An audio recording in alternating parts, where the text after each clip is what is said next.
Hi everyone, welcome back to my channel. दोस्तों, आज के इस वीडियो में आप जानेंगे एग्जाम्स में कैसे पास हो। एग्जाम्स की चिंता सबको रहती है, यानी एग्जाम जब सर पर रहता है तो सबको भारी चिंता सताती रहती है कि हम कैसे पास होवें, यानी पास होने के क्या क्या कारण है, तो इसमें क्या क्या गलतियाँ नहीं करनी चाहिए, क्या क्या सावधानियाँ बरतनी चाहिए, तो आप परीक्षा में अच्छे तरीके से पास हो सकते हैं। अगर छोटी मोटी गलतियां करते हैं तो परीक्षा में पास नहीं हो पाएंगे और असफल होकर फिर अगले एग्जाम्स की तैयारी में जुटना पड़ेगा। तो दोस्तों, ऐसा ना करें, क्योंकि एक बार में अगर पास होते हैं तो आप कॉन्फिडेंस बढ़ता चला जाता है, लेकिन अगर एक बार लो कॉन्फिडेंस हो गया और पास होने से बच गए, यानी पास होने से वंचित रह गए, तो फिर आपको दोबारा कोशिश करनी पड़ेगी। ऐसा तो सभी विद्यार्थियों के साथ नहीं होता है, लेकिन कुछ विद्यार्थियों के साथ होता है। तो आप पहले से ही अट्रैक्टिव रहें, पहले से ही कॉन्फिडेंस के साथ परीक्षा दें और एग्ज़ाम्स दें, जिससे कि आप सफल होकर लौटें। तो दोस्तों, आइए जानते हैं इसके सफल होने के 5 मुख्य कारण। तो वीडियो शुरू करने से पहले यदि आप हमारे चैनल को सब्सक्राइब नहीं किए तो चैनल को सब्सक्राइब कर लें, बेल आइकन को प्रेस कर दें ताकि आने वाली वीडियो मिलेंगे। सबसे पहला कारण है क्योंकि आप क्वेश्चंस तो पढ़ते हैं और क्वेश्चंस पढ़ने के बाद लिखना शुरू कर देते हैं, जैसे कि आप कुछ गलतियां कर जाते हैं। इससे अच्छा होगा कि आप पहले क्वेश्चंस को पढ़ें, फिर क्वेश्चंस को समझें, और क्वेश्चंस को समझने के बाद जब क्वेश्चन पूरी तरह से आपको समझ में आ जाता है तब उसका आंसर देना स्टार्ट कर दें। इससे क्या होगा कि आपका आंसर 90% आपका सही होगा और अच्छे मार्क्स मिलेंगे। लेकिन क्वेश्चंस को बिना सोचे समझे आंसर देना शुरू कर देंगे तो आपको सही मार्क्स नहीं मिल पाएंगे, जिस कारण आप कुछ गलत लिख देंगे। इस कारण से आपका मार्क्स कुछ कट जाएंगे। ऐसा है दोस्तों, ऑब्जेक्टिव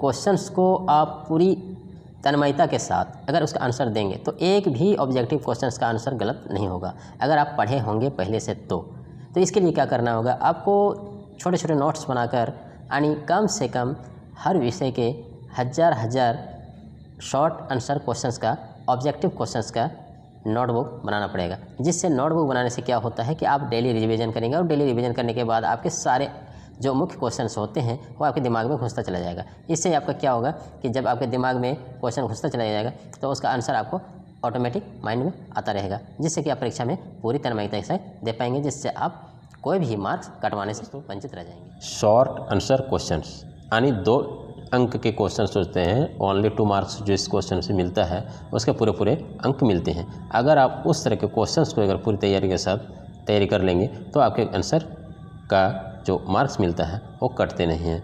अगर आप मार्क्स नहीं कटते हैं तो आपको पूरा मार्क्स मिल जाते हैं। ये ऑब्जेक्टिव क्वेश्चंस और ये शॉर्ट आंसर क्वेश्चंस, ये दोनों क्वेश्चंस का आंसर आप सही देंगे तो आपको फुल मार्क्स मिलेंगे। जैसे कि आप शॉर्ट आंसर क्वेश्चंस का आंसर देने में आप लोग हिचक जाते हैं और बाकी बड़े क्वेश्चंस को बनाने में लग जाते हैं, जिससे आपको सही मार्क्स नहीं मिल पाता है। इस कारण से आपको कुछ मार्क्स कटने लगते हैं, जिसके कारण से आप सही मार्क्स लाने में असफल हो जाते हैं। दोस्तों, क्योंकि आप जैसे जैसे पढ़ते जाते हैं और जो नॉलेजमेंट आपका आता जाता है, यानी आपके माइंड में जो घुसता चला जाता है, जैसे कि आपने जो भी क्वेश्चंस को पढ़ा उसका आंसर जो याद किया और उसे आप नोटबुक में चढ़ाए नहीं, और फिर पढ़ने के बाद कुछ दिन के बाद भूल जाते हैं, जिससे रिवीजन नहीं हो पाता है। इसके कारण आप क्वेश्चंस को धीरे धीरे बोलते चले जाते हैं, परीक्षा नज़दीक आते चली जाती है और परीक्षा में लिख नहीं पाते हैं। जैसे कि आपका परीक्षा अगर मान लीजिए हफ्ते दिन बाकी है और आप जो पढ़े हैं उसको रिवीजन दोबारा नहीं करेंगे तो परीक्षा में आपका कॉन्फिडेंस के साथ नहीं दे पाएंगे, नहीं लिख पाएंगे। इसके लिए आपको क्या करना है कि जो भी पढ़ेंगे उसे नोटबुक में चढ़ाते जाना है, जैसे कि आपको पता चले कि लास्ट दिनों में जो हमने ये चीज़ पढ़ा था उसको रिवीजन कर लेनी है, और उस रिवीजन के साथ हम परीक्षा के साथ जाएंगे और परीक्षा में वो चीज़ अगर आएंगे तो आसानी के साथ हम लिख सकते हैं। ठीक है, तो आप ऐसा करेंगे तो आपका आसानी के साथ आप लिखने में कामयाब हो जाएंगे और आपको अच्छे मार्क्स मिलेंगे और अच्छे मार्क्स से आप पास होंगे और खुश भी होंगे। ठीक है, तो रिजल्ट और अंतिम पॉइंट्स, जैसे कि आप परीक्षा में जाने की तैयारी करते हैं। मान लीजिए परीक्षा आपका 10 बजे से है, आप घर से चले 9 बजे, लेकिन आप नोट्स को साथ में ले जाओ। नोट्स को जैसे जैसे आप परीक्षा के नज़दीक जाएंगे, परीक्षा केंद्र में प्रवेशित होने से पहले उस नोटबुक को ज़रूर पढ़ना। अगर नोटबुक को आप पढ़ते चले जाएंगे और वो चीज़ आपके दिमाग में लोड होता चला जाएगा तो आपका परीक्षा में क्वेश्चन गलत हो ही नहीं सकता। क्योंकि आप लोग क्या करते हो, जो भी पढ़ते हो किताब, उसके बाद रखने के बाद क्या करते हो, जब एग्ज़ाम हॉल में जाते हो तो कुछ बातें भूल जाते हो, जिससे कि आपका सही आंसर क्वेश्चन नहीं हो पाता है, जिससे मार्क्स आपको सही नहीं मिल पाते हैं। इसी कारण से आप क्या करना है कि कुछ भी नोटबुक या नोट्स बनाते हो उसे जैसे भी हो आपको परीक्षा से कुछ देर पहले उसको एक बार देखना ज़रूरी होता है। एक बार देख लेंगे तो आप आसानी से लिख पाओगे।